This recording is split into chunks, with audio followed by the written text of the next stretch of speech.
And joining us now, he was an All Black from, and I'm looking at his Wikipedia, from 1979 to 1985, which were difficult days in some ways in New Zealand sport. Good old amateur days, but Murray Mexted then went on and, as we know, became an outstanding broadcasting personality, wrote a biography, Pieces of Eight.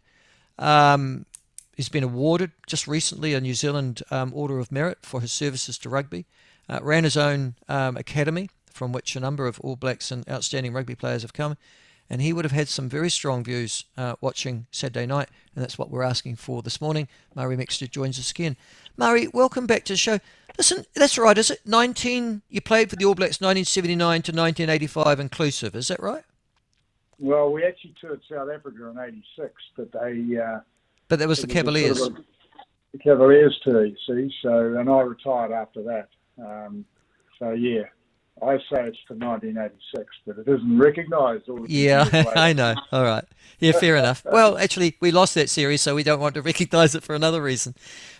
Listen, 1979 to 1985, those the glorious, were they the shamateurism days, or was it really amateur in those days? No, it was amateur. In fact, a very funny thing happened last night that I'll just digress. I went to a function last night, and someone made a couple of speakers, and one of the speakers had a bag in his hand, and he said, I've just been over to Australia, and I was staying with a friend of mine, and I got a call from a guy that said, I've got Murray Mexted's blazer from 1983 and his All Black jersey. And he stayed with me, and because I provided accommodation with him, see, very amateur, accommodation for 2 weeks, he gave me his All Black jersey and his blazer, and he'd like to return it to you because he's sure your family would like it. And I'd forgotten all about that, and I don't know where all those blazers and jerseys went actually, but truly amateur, so there's no value put on an All Black blazer apart from emotional. So yes, I digress. No, but I mean, fascinating that occurred. You played 38 or 34 consecutive tests for the All Blacks from 1979 to 85. I'm trying to think, in that time, did you ever have a defeat as bad as the one that was experienced by the All Blacks on Saturday night? Yeah, they didn't recognise most countries. They only recognised 7 countries as test matches, so I actually played 72 games. And to answer your question, no.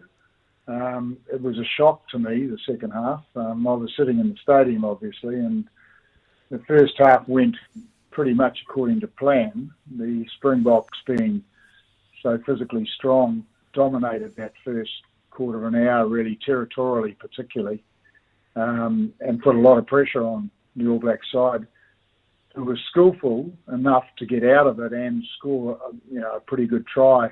And at half-time, it just sort of felt about right. And then about 10 minutes into the second half, all of a sudden, the gaps opened and the Springboks kept on scoring tries. And it just got worse, didn't it, as the game wore on. And I still thought with 15 to go that we could win the game. But it wasn't to be, and they deserved their victory. And it was a classic encounter, though, wasn't it? Because there was a change of style. I mean, who would have ever believed that the All Blacks would have kicked the ball more times than the Springboks? Because it's been the other way for 100 years, where the Springboks have kicked and we've sort of run the ball more. So, it was a real turnaround, so that I remarked at the start of the show this morning, Murray, that it was Boer belligerence in the forwards and black brilliance in the backs. The marriage of two quite different cultures in funny ways came together. Yeah. But I was also wondering if it wasn't the influence of Tony Brown, the former All Black and Otago player, who's now their attack coach at South Africa. Did you see that on Saturday night as well, do you think? Absolutely. He's a very, very astute man.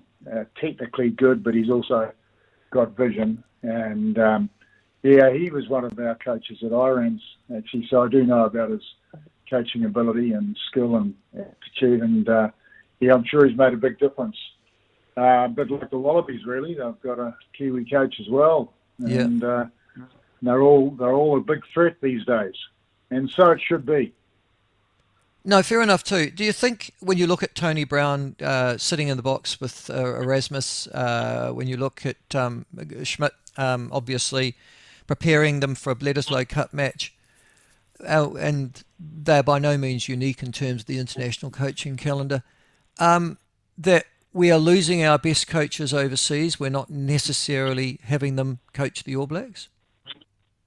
Yeah, I mean, that's the way it's been for a few years now, hasn't it? These guys build their game as coaches in probably the most competitive rugby environment in the world. South Africa and New Zealand, I think, stand out as far as that. And, of course, it's lessened today in New Zealand where everybody is following all sorts of different sports. It's not just rugby these days. That it's still a great breeding ground for players and coaches, particularly, probably referees actually as well. But and Tony Brown's definitely learned his trade here, and then of course in Japan for quite a few years. But during that time, like I said, I've experienced his skills as a coach at Irans. So yes, I think he's made an incredible difference. And Rusty Erasmus is a cunning rooster, and he obviously recognised that. He's met Tony and probably played against him actually when I think about it. So that was inevitable. What you were going to say, Michael, was that how do you feel about New Zealanders coaching foreign teams? Am I reading it right? Well, I was just wondering if sometimes we're missing out on the best of our coaching talent, Murray. I don't mind them coaching overseas teams because they've got to go somewhere, but I'm just wondering if we're left with the dregs. Yeah, well, I mean, that's why the appointment of the All Black coach is so important, and it should be promoted and analysed in a wider situation, because there's only really one All Black team, isn't there? You can only have a certain number of coaches in this country, so everybody can't get the job. They've got to make a call, and they made a call on Razor Robertson probably based on his track record, because he was extremely successful with the Crusaders, and he did his yards, he did his apprenticeship, and he worked his way up. And he coached a little bit overseas, and he coached Canterbury B, I think, and then Canterbury, and then the Crusaders. Where he had a string of bloody success, and guys like Jamie Joseph and Tony Brown were outstanding coaches, and there they are plying their trade in Japan. And that's not all bad too, because it means that if we've got wise and prudent people making the call, they can pick guys who are coaching overseas. There's nothing wrong with that. On this occasion, Razor had done the yards here internally, and they picked him, and it was probably the correct decision. That doesn't mean that Tony Brown and Jamie Joseph are lesser coaches. It means that they made a call, and that happens.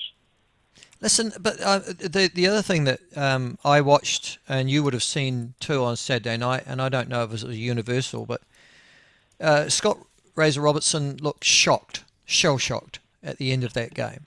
And when asked, you should have seen me. Well, yeah, but you're not the coach of the All Blacks. He was literally agog. You could see him in there was I don't know if you saw Murray, but at the end of the game, he's sitting there in the box with another coach, and he's just trying to gather, I think, what he's just witnessed. And he still hadn't gathered when the interviews were done, because he didn't have a clue as to why that happened.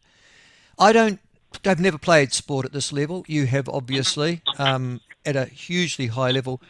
Is there something that happens during a game that allows that almost capitulation to occur? Is that a mental problem, not a physical problem?